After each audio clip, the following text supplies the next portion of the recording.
Republican lawmakers are joining Democrats and foreign allies, slamming the president's Syria decision, including Illinois Congressman Adam Kinzinger, a veteran of the Iraq and Afghanistan wars, who is still in the Air National Guard.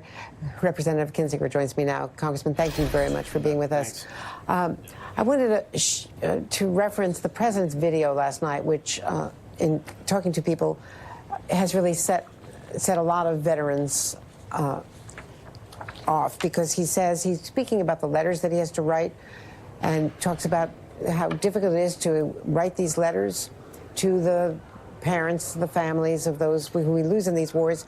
And he said that they are looking down on us now, these heroes. There is nobody happier or more proud of their families to put them in a position where they've done such good to so many people. So our boys, our young men, our women, they're all coming back. They're coming back now. We won, and that's the way we want it. And that's the way they want it, pointing to the sky. How did you feel in that video from the president? I didn't like it. I'm not going to ascribe bad motives to him in doing it, but it was really, I think, kind of tacky.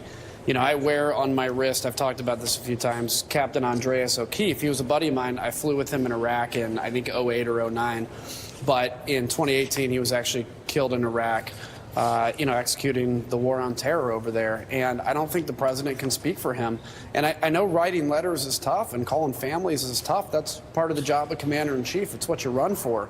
It's a really difficult part of that. But you have to make tough decisions when it comes to things like fighting ISIS, like, blocking Iran and Syria.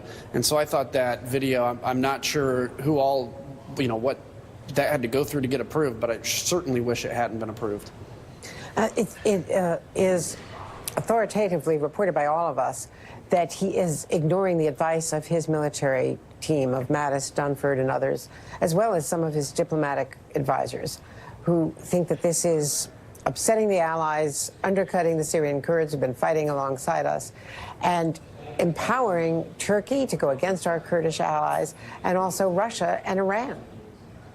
Yeah, I mean, look, he's got every right to do it. He's president. I said that when President Obama pulled out of Iraq. He's got the right. I just vehemently disagree, and I think it's obvious the president is not listening to his advisors on this. And this isn't about, the situation in Syria, fighting ISIS, whatever. It's not about politics. When it comes to foreign policy issues of war especially, you have to be not sensitive to the politics at home, but sensitive to the future of what it means for the country. Fighting terrorism is not a choice that the United States makes. It's a choice that's made for us. The question in the choice we make is, where do we fight them? Do we fight them in Syria? Do we fight them in Iraq? Or do we ultimately fight them here at home or in the streets of Europe? They've already made the decision to fight us. And in the era of transportation and airplanes and technology and communication, they can choose the ground. Right now, we're able to fight them in that area, an area where it's much better, more conducive for us.